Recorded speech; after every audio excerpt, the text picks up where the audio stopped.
হাই দোস্ত, good morning. সকলোৰে ভাল দেখিব পাইছে ঘৰটো। আজি 1.5 বছৰ হৈ গ'ল, মানে টিঙে মাৰিব পৰা নাই। মানে ৱালৰ কাম হৈ গ'ল, চব গাঁথনি চাঠনি কৰি দিলোঁ। সেইকাৰণে দেখিব পাইছে গাঁথনি কৰা হৈ গৈছে, চকাত টকাত লগা হৈ গৈছে। কিন্তু প্লাষ্টাৰটো বাকী হৈ গ'ল, প্লাষ্টাৰটো বাকী আছে, টিং মাৰিও বাকী আছে।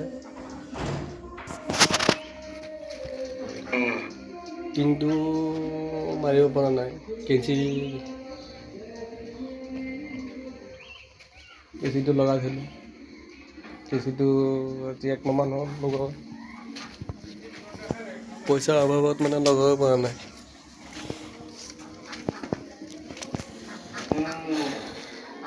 এদিন দুদিন কৰোঁতে মানে 1.5 বছৰ হৈয়ে গ'ল।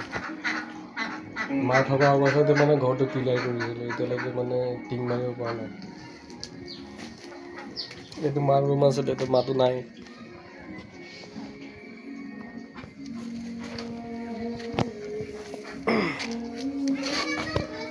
পইচা পাতি বহুত অভাৱ, কাম কাজো নাই।